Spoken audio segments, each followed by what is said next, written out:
O Senhor esteja convosco. Ele está no meio de nós. Proclamação do Evangelho de Jesus Cristo segundo Lucas. Glória a vós, Senhor. Naquele tempo, Jesus levou consigo Pedro, Tiago e João e subiu a montanha para rezar. Enquanto rezava, seu rosto mudou de aparência e sua roupa ficou muito branca e brilhante. Eis que dois homens estavam conversando com Jesus. Eram Moisés e Elias. Eles apareceram revestidos de glória e conversavam sobre a morte que Jesus iria sofrer em Jerusalém. Pedro e os companheiros estavam com muito sono. Ao despertarem, viram a glória de Jesus e os dois homens que estavam com ele. E quando estes homens iam se afastando, Pedro disse a Jesus: Mestre, é bom estarmos aqui. Vamos fazer 3 tendas, uma para ti, outra para Moisés e outra para Elias. Pedro não sabia o que estava dizendo. Ele estava ainda falando quando apareceu uma nuvem que os cobriu com sua sombra. Os discípulos ficaram com medo ao entrarem dentro da nuvem. Da nuvem, porém, saiu uma voz que dizia: Este é o meu filho, o escolhido. Escutai o que ele diz.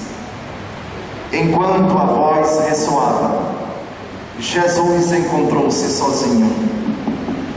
Os discípulos ficaram calados e naqueles dias não contaram a ninguém nada do que tinham visto. Palavra da salvação. Glória a vós, Senhor.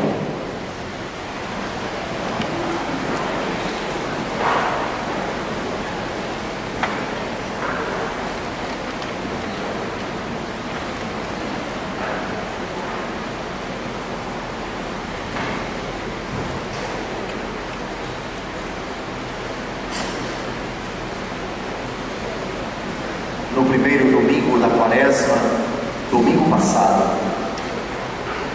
a igreja toda foi com Jesus, movido pelo Espírito Santo, ao deserto, para experimentar a solidão e terríveis tentações da parte do diabo.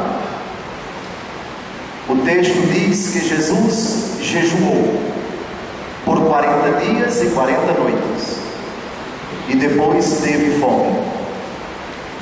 Na quarta-feira de cinzas, nosso Senhor no Evangelho falou das 3 armas, das 3 atitudes que devemos assumir nesta Quaresma na luta contra o poder das trevas.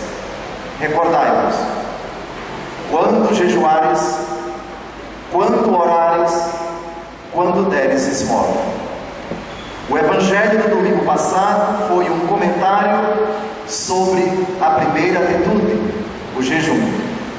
O Evangelho de hoje é um comentário sobre a segunda atitude, a oração. Reparem como começa o Evangelho que nós acabamos de ouvir. Jesus, no domingo passado, é levado pelo Espírito para o deserto.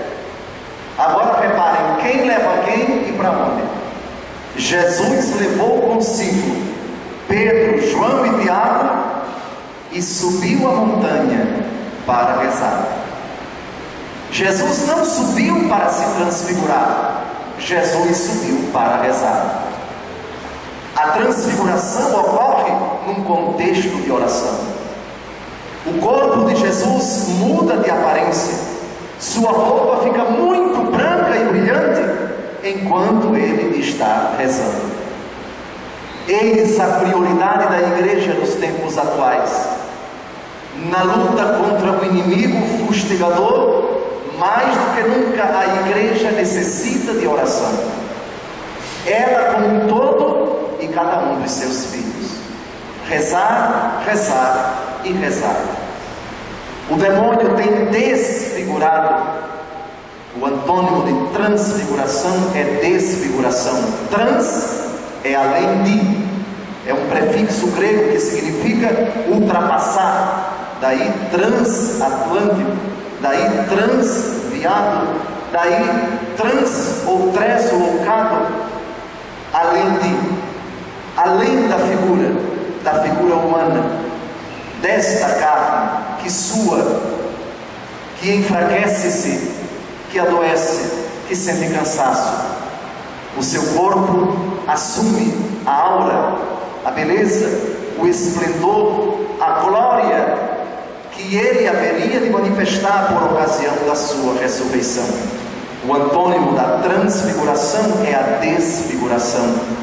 O prefixo des significa também tirar, destituir, tirar de alguém uma determinada função, descartar, tirar alguma coisa de onde ela se encontra, não mais considerá-la como uma carta. Desfigurar, tirar a figura, a roupagem humana. E são tantas as formas de desfiguração.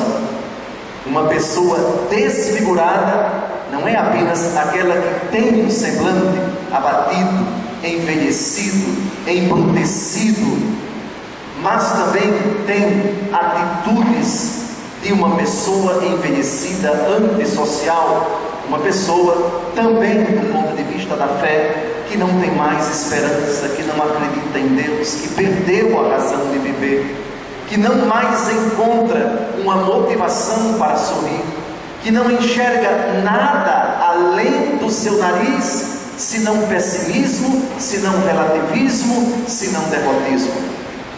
São famílias desfiguradas, são pessoas, sonhos e projetos desfigurados. Os sinais de desfiguração estão aí, e talvez nós os tratemos como parte da nossa vida, como a rotina da nossa convivência. Os desfigurados drogados, os desfigurados enraivecidos, os desfigurados corrompidos e assim por diante. Na oração, Jesus se transfigura. Na oração, o seu rosto muda de aparência. Ele não quis revelar isso a Pedro, Tiago e João sozinho. Quis transfigurar-se com duas personagens que são vitais no Antigo Testamento. A oração tem uma relação com a palavra de Deus. A oração não é autônoma. A oração tem uma raiz, tem uma origem, tem uma história. A palavra de Deus aqui representada por duas pessoas. E não são pessoas quaisquer. Eram Moisés e Elias. Esses dois estavam conversando com Jesus. O diálogo supõe alguém que fala e alguém que responde. Qual o papel do Antigo Testamento na nossa fé cristã católica? Qual é o valor, qual é o lugar do Antigo Testamento? Pois essas duas pessoas representam Moisés, a lei. Foi a ele que Deus entregou as tábuas com os 10 mandamentos da lei de Deus. E Elias é o maior dentre todos os profetas do Antigo Testamento. Ele representa todas as profecias a respeito das coisas que haveriam de acontecer. O Antigo Testamento prepara, anuncia, projeta para o futuro aquilo que Deus preparou para os homens. As profecias falam de Cristo e se realizam na pessoa de Cristo. O Novo Testamento é o cumprimento da profecia. Elias. O Novo Testamento é a nova lei, agora definitiva, não mais gravada em pedras Senhor entregou a Moisés, mas gravadas no nosso coração pelo Espírito Santo. Jesus veio dar sentido à lei, sintetizou os 10 mandamentos em 2: amarás o teu próximo como a ti mesmo, e antes a Deus sobre todas as coisas. Os 2 mandamentos ocupam agora na nova aliança o mesmo rango, o mesmo valor, a mesma importância. É São João quem explica por quê. Quem diz que ama a Deus que não vê e não ama o irmão que vê é mentiroso. Agora é na humanidade que Deus se revela ao homem, Jesus, verdadeiro Deus e verdadeiro homem, e é na humanidade que nós encontramos Deus.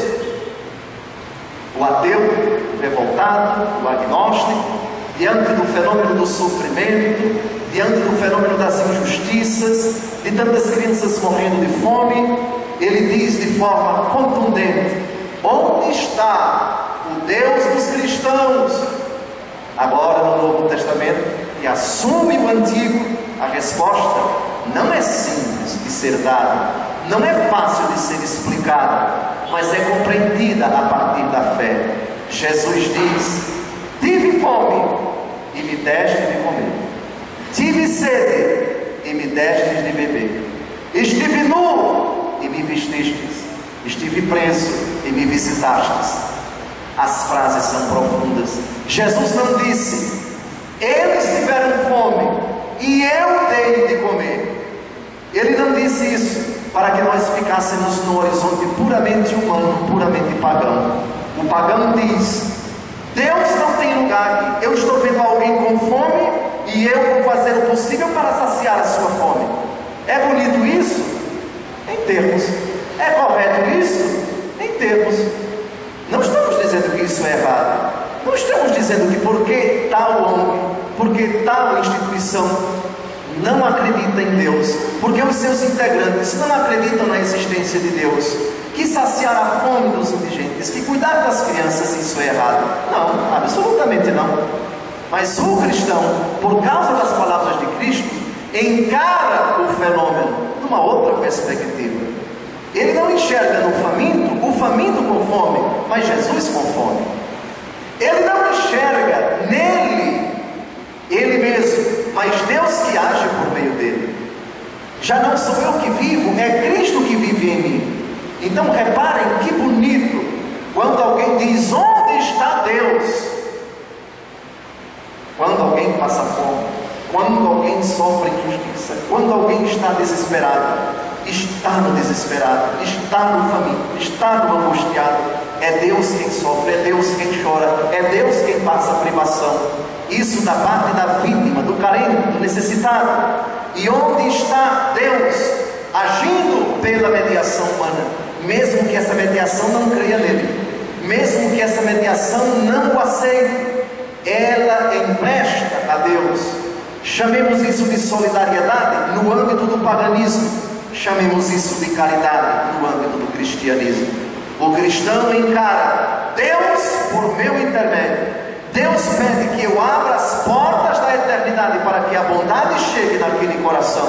Arregaço então as mangas e, movido pelo seu Espírito, faço as vezes de Jesus diante do indigente, do carente e do miserável. Voltemos à transfiguração que tanto nos interessa. Eles apareceram revestidos de glória e conversavam sobre a morte que Jesus iria sofrer em Jerusalém. Estão revestidos de glória. O assunto da conversa é a morte de Jesus.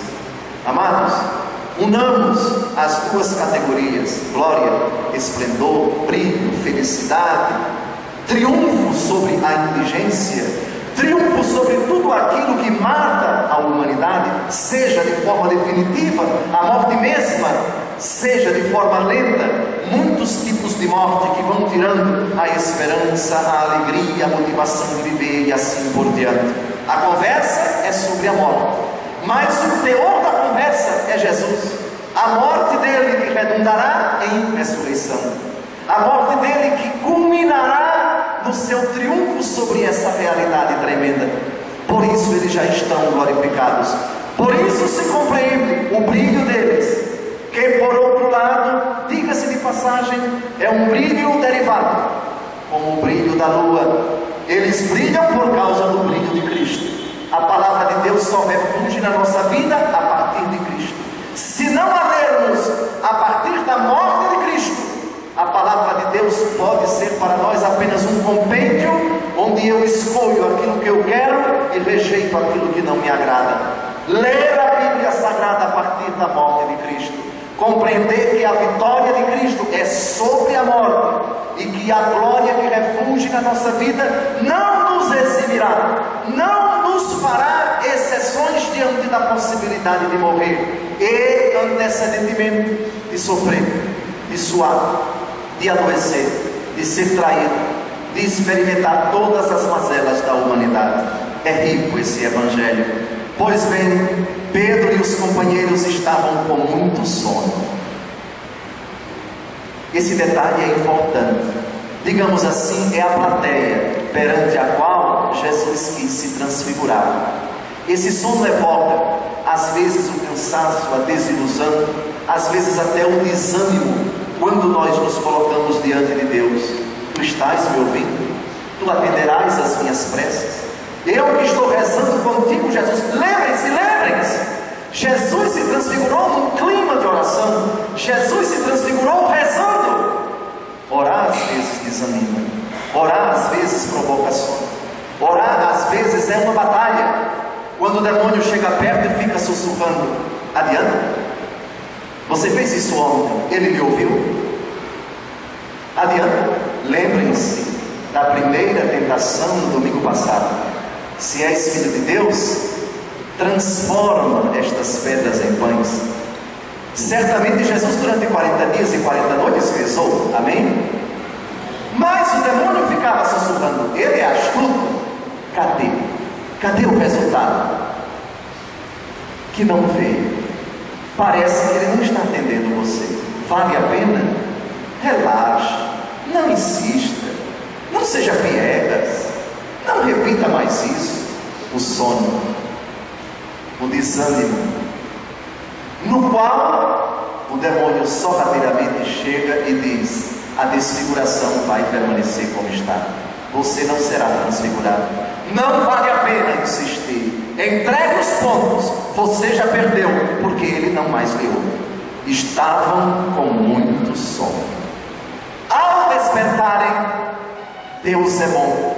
Mesmo diante da fustigação do inimigo, não permite que nós sejamos entregues ao poder das trevas. Despertaram, e o que aconteceu? Viram a glória de Jesus e os dois homens que estavam com ele. A glória de Jesus antecipada. Atentos, se vocês repararem bem quando chegarem em casa, vejam no capítulo 9 do Evangelho segundo Lucas, o que aconteceu um pouco antes desse episódio. Jesus, em Cesareia de Filipe, diz para os apóstolos: é necessário que o Filho do Homem seja rejeitado, seja entregue pelos homens, que morra e ao terceiro dia ressuscite. Reparem como começa o Evangelho que nós acabamos de ouvir. Naquele tempo, Jesus tomou consigo Pedro, Tiago e João, 8 dias depois, 8 dias após ele ter dito que iria morrer, que era necessário ser rejeitado pelos homens. 8. Jesus ressuscitou no 8º dia, não no 7º dia, no sábado. Ressuscitou no 8º dia. É como se Jesus dissesse por meio do evangelista Lucas: primeiro eu vou dizer para vocês o que me aguarda. Reparem, eu vou me projetar agora para o futuro, para o extremo do meu amor, para aquilo que vai acontecer, que será a consumação da obra do Pai que eu vim realizar aqui na terra. Eu vou dizer para vocês o que aguarda vocês. Eu não vou iludir vocês, eu não vou prometer sombra e água fresca para vocês. Vai acontecer isso comigo. Evidentemente que nessa noite o Senhor está dizendo também para nós: vocês se preparem, a ainda vem muita dificuldade, vocês experimentarão muita tribulação de toda a natureza, financeira, psicológica, familiar. Ele mesmo disse no final do Evangelho segundo João, capítulo 16, versículo 33, no mundo tereis tribulações. Ele não nos engana, ele não nos ilude. Tereis tribulações, mas tende coragem, eu venci o mundo. O que é que Jesus faz então, depois de dizer a tragédia que vai acontecer? Tragédia para não salvo, por favor, porque da morte vem a ressurreição. Do sangue de Jesus derramado na cruz, nós fomos salvos. Pelos merecimentos de sua paixão, fomos libertados do poder da morte, vencemos o demônio, e ela, a morte, redunda, culmina na ressurreição. É como se Jesus fizesse uma leitura prospectiva, retrospectiva dessas duas realidades, morte e vida, aparente fracasso e contundente sucesso. Sucesso, porém, sobre a realidade que foi enfrentada, sobre aquela que pareceu dominar-nos, a morte. Assim, lendo os versículos anteriores ao Evangelho de hoje e projetando-nos para o dia de sua Páscoa, é como se Jesus dissesse: eu não vou desiludir vocês, não vou enganar vocês, vai acontecer isto. Não posso prometer uma existência terrena, uma aventura terrena privada de provações e também de tentações. Mas se vocês perseverarem na fidelidade a mim, como eu permanecerei fiel ao Pai até a morte, vejam o que vai acontecer com o meu corpo e vejam consequentemente o que vai acontecer com o corpo de vocês. Isso porque já nos corpos de Moisés e de Elias se percebe a glória. Os corpos deles estavam revestidos de glória, uma glória que procede de Cristo, mesmo que eles nunca tinham visto Cristo. Agora, na glória, conversam com Cristo e conversam a respeito da morte de Cristo, morte gloriosa. E quando esses homens se iam afastando, Pedro disse a Jesus: Mestre, é bom estarmos aqui. Vamos fazer 3 tendas, uma para ti, outra para Moisés e outra para Elias. Pedro não sabia o que estava dizendo. A tenda era a residência provisória dos povos nômades no Antigo Testamento e no mundo antigo, no tempo do povo de Israel da Antiga Aliança. Nômades eram povos que andavam de um canto para o outro. Como ainda não tinham uma terra, como ainda não eram proprietários de um território, eles se deslocavam de um canto para o outro. A tenda deixou de ter sentido depois que o povo tomou posse da terra. A tenda então evoca a provisoriedade, evoca o caráter efêmero desses momentos que nós chamamos de transfiguração. Se não vejamos, quando rezamos, nós nos transfiguramos. Se a oração é humilde, é no Espírito Santo, se aquilo que pedimos agrada a Deus, se quando nos dispomos a rezar, desvencilhamos-nos de todos os pensamentos vãos e desordenados, e nos colocamos apenas diante de Deus e pensamos nele, e nos jogamos nele, nós nos transfiguramos. O cansado se revigora, o desiludido se fortalece, o angustiado se consola, o irritado se tranquiliza, o nervoso se torna uma criança, porque é acariciado pelo poder, pela presença, pela compaixão, pela bondade de Deus. Eu revigoro você. É o profeta Isaías quem diz no capítulo 40: aqueles que esperam no Senhor correm e não se cansam, caminham e não se afadigam, são conduzidos por asas de águia os que esperam no Senhor. A oração é uma espera silenciosa que às vezes causa sono. Estar diante do Senhor, que transfiguração bela. Mas há outras transfigurações. Esta, a grande oração da semana. Estamos aqui sendo transfigurados. Só Deus sabe os desfigurados que entraram nessa igreja hoje, desfigurados pela raiva, pelo desânimo, pelo desespero, pela indignação, por tantas contrariedades ao longo da semana, por não terem tido uma luz para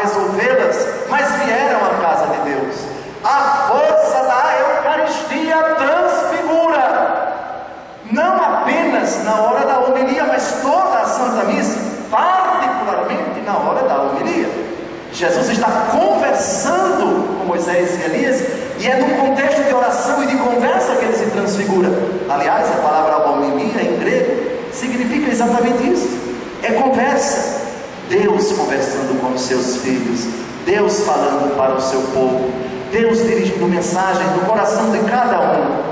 Não desanimem, não se desesperem, não se revoltem, não se dispersem, permaneçam fiéis a mim. É bom estarmos aqui. Ocorre que determinados momentos de transfiguração na nossa vida não podem se procrastinar. A missa não pode terminar meia-noite, temos que voltar para casa daqui a pouco. A nossa oração não pode se estender por 24 horas, porque temos outras atividades. E então, como é bom estar diante do Senhor, como é bom participar da Santa Missa, como é bom abrir a Bíblia e rezar com ela, como é bom recitar o terço. Sim, os momentos de transfiguração, e os lugares também, e as pessoas que nos transfiguram, mas elas não podem estar 24 horas por dia conosco. Como foi bom você estar aqui, como foi bom ouvir o seu conselho. Alguém que acabou de ser transfigurado, porque ouviu uma palavra de esperança, uma palavra de fé, aquele telefonema, aquela visita, aquele estar do lado, aquele momento no qual Deus se revelou e provocou e infundiu alegria e esperança para aquela pessoa já tão desiludida. Sim, isso não pode se prolongar por 24 horas, mas eu sei reconhecer que foi um sinal de Deus, que aqui Deus se revelou, que aqui Jesus se manifestou como transfigurado. É bom estarmos aqui. Vamos fazer 3 tendas. Jesus não deu uma palavra de resposta, porque Pedro não sabia o que estava dizendo. Nós não podemos imaginar aqui na face da terra 24 horas por dia afastados do nosso sofrimento, da nossa aventura humana, dos nossos compromissos que vão recomeçar amanhã, alguns dos quais já hoje à noite. Não, estamos no monte, é preciso descer. Lá embaixo estão os dilemas e os dramas que eu tenho que enfrentar. Amanhã serão os mesmos desafios, serão as mesmas dificuldades, vírgula, porém com uma coisa diferente. Amanhã eu chegarei no meu trabalho com um sorriso de esperança, porque Jesus me transfigurou na véspera, porque Jesus ontem à noite, lá em Santo Expedito, inundou o meu coração e o encheu de luz, e de uma pessoa brutalizada, desanimada, uma mala pesada sem alça, eu saí da igreja transfigurado, e acordei, dormi com Cristo, acordei com Ele, e cheguei com uma outra perspectiva, com uma outra visão de mim mesmo, do próprio Deus, do mundo, dos problemas que eu tenho que enfrentar. Começo a semana transfigurado. Isso para não falarmos nos muitos outros momentos de transfiguração ao longo do nosso dia. Por isso eu vos peço, jamais durmam sem antes se transfigurarem rezando. Jamais se levantem sem antes se transfigurarem na oração. Jamais, jamais, e não desanimem. Não caiam na tolice do demônio que tenta mostrar que isso não adianta, que é perda de tempo, que você tem que ser ativo, que oração não adianta, que o tempo tem que ser tomado no trabalho, arregaçando as mangas. Marta, Marta, tu te inquietas com muitas coisas. Maria escolheu a melhor parte, esta não lhe será tirada. Uma só coisa é necessária, ela escolheu este necessário, e isso não vai ser tirado. Lucas, o mesmo Lucas, capítulo 10, versículos de 38 a 42. Então aparece uma nuvem que os cobre com sua sombra. No Antigo Testamento, a nuvem, a Shekinah, a glória que cobria o acampamento, a tenda da reunião, e também o lugar onde Deus se revelava a Moisés e aqueles que eram também representantes de Deus, é símbolo da presença de Deus, mais particularmente do Espírito Santo. Lembram da frase do arcanjo Gabriel à Virgem Maria? O Espírito Santo te cobrirá com sua sombra. A sombra é símbolo do Espírito. É no Espírito Santo que a oração transfiguradora ocorre. Orar no Espírito, deixar que em nós do Espírito, ore. Romanos capítulo 8, de 26 a 28. Não sabemos orar, nem pedir como convém, mas o Espírito vem em socorro de nossa fraqueza, pois Ele opera em nós com gemidos inefáveis. A nuvem, símbolo do Espírito Santo.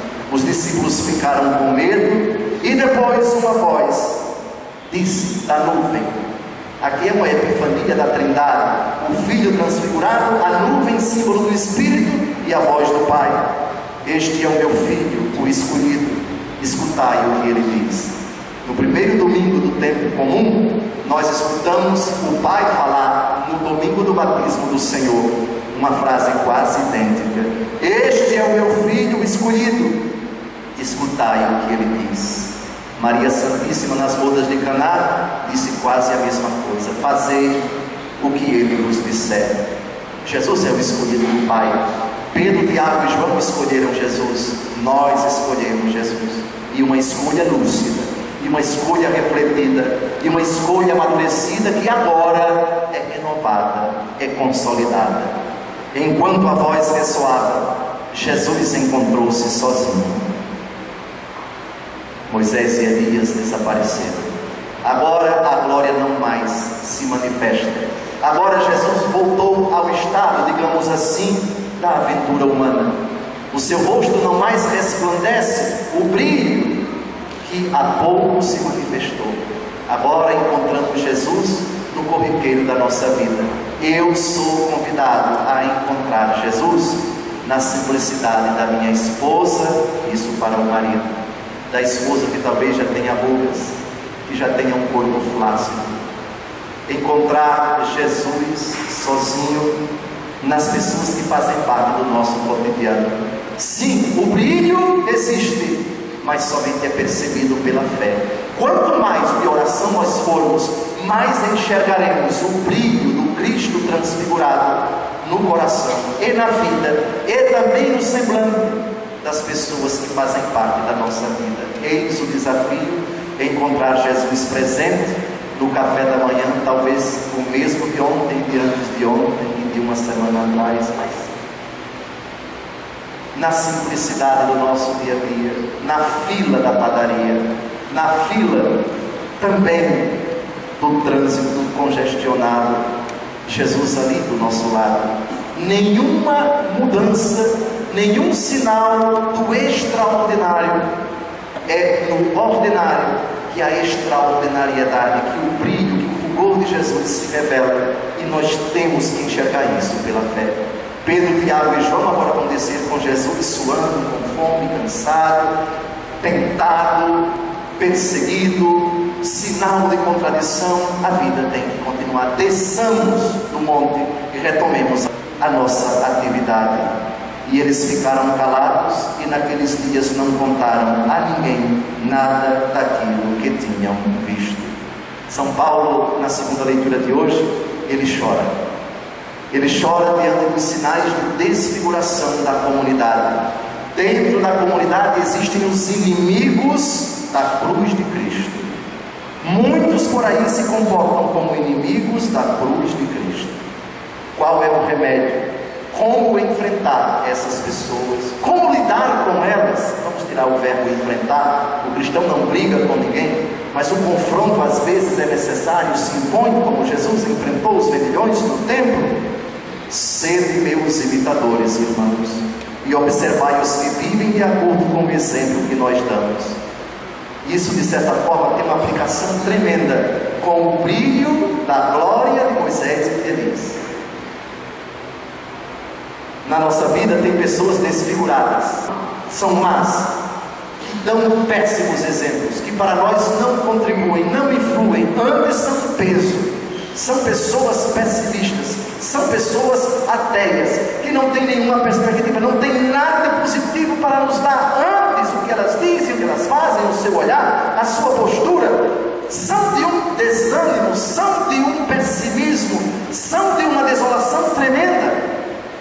É preciso olhar para aquelas em quem nós devemos nos espelhar. Sede meus imitadores, irmãos. Observai os que vivem de acordo com o exemplo que nós damos. Eis a importância de um pai transfigurado para o seu filho. Eis o perigo de um pai desfigurado para o seu filho.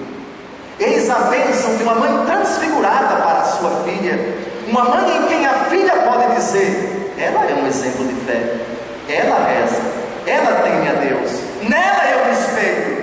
Chegando perto dela, ela irradia o brilho do seu testemunho de fé, e eu sou como que revigorado perto dela. O oposto também é uma verdade. Nós temos um poder magnífico de infundir esperança, alegria, fé nas pessoas. Mas o demônio também, naqueles corações que não têm Deus, ele exerce uma influência terrível. Quantas pessoas se afastam de Deus por causa de uma má influência, de uma péssima amizade, de uma horrível companhia? Desfiguração de um lado, transfiguração de outro. Continua o apóstolo Paulo: nós somos cidadãos do céu, de lá aguardamos o nosso Salvador, o Senhor Jesus Cristo. Ele transformará o nosso corpo humilhado e o tornará semelhante ao seu corpo glorioso, com o poder que tem de sujeitar a si todas as coisas. Sim, amados, o apóstolo Paulo fez inúmeras vezes experiência de transfiguração. Cantamos ainda há pouco, tão bonito no Salmo: o Senhor é minha luz e salvação, de quem eu terei medo? O Senhor é a proteção da minha vida, perante quem eu tremerei? O mundo pode ser dividido do ponto de vista da transfiguração e da desfiguração em transfigurados e desfigurados. Cativemos os transfigurados, os cheios de Deus na nossa vida. Eles são uma bênção para nós.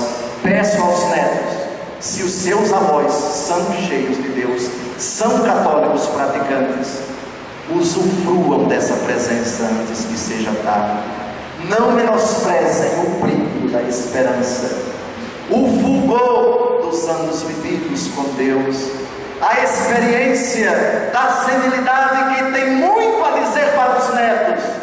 Eles um dia vão deixar vocês. Experimentem a transfiguração deles, o brilho que refugie no coração deles. Eles já estão mais olhando para lá do que para cá. Não significa morte, não. Estar mais para lá do que para cá significa: eu, no peso da minha idade, já me aproximando do meu desfecho, já me sinto uma pessoa completamente desapegada desse mundo. Agora é aguardar o encontro com o meu Senhor. Agora eu sei que nada levarei deste mundo, ou agora tenho mais consciência do que antes, de que a figura deste mundo passa e de que vou me encontrar com o Senhor. Amados, é uma experiência belíssima estar perto de uma pessoa em idade avançada, às vezes até sofrendo, mas cheia de Deus, com uma impressionante serenidade, ela morrendo, tranquilizando aqueles que estão vivos, ela dando lições belíssimas de fé, sinais da transfiguração na nossa vida, dentre outros. Netos, filhos, não desperdiceis esses momentos, essas pessoas, essas circunstâncias de transfiguração. E termino com a primeira leitura de hoje. O idoso Abraão, que é chamado por Deus, e diz: esse mesmo Deus olha para o céu, conta as estrelas se fores capaz, assim será a tua descendência. Eu sou o Senhor, que te fez sair de Ur dos Caldeus para te dar em possessão esta terra. Senhor Deus, como poderei saber que vou possuí-la? É um homem quase centenário, sua esposa ainda não havia engravidado, Deus ainda não havia cumprido a promessa de suscitar-lhe uma descendência, mas Abraão esperou, Abraão aguardou, Abraão acreditou na palavra do Senhor. Deem uma olhada no jornalzinho de vocês. Abraão teve fé no Senhor, diz o versículo 6, que considerou isso como justiça. Você acreditou, você esperou, você não se decepcionou com a minha palavra. É hora de concluir a homilia. No domingo passado, a arma do jejum. Nesse domingo, a arma da oração. Em ambas, a transfiguração do Senhor. Não desanimeis no propósito de buscar o Senhor enquanto Ele se deixa achar. Não vos intimideis com aquilo que ainda vos aguarda, de lamentável, de doloroso, de perturbador, quais sejam a enfermidade, a velhice, as dificuldades financeiras. tenham coragem, subam ao monte regularmente, com Pedro, com Tiago e com João, e pela oração, sobretudo nela, façam a experiência da transfiguração. Desejo a todos uma semana transfigurada, uma quaresma transfigurada, uma existência terrena no brilho, no esplendor, no fulgor do corpo de Cristo, que muito sofreu e pela ressurreição triunfou sobre a morte. Louvado seja nosso Senhor Jesus Cristo.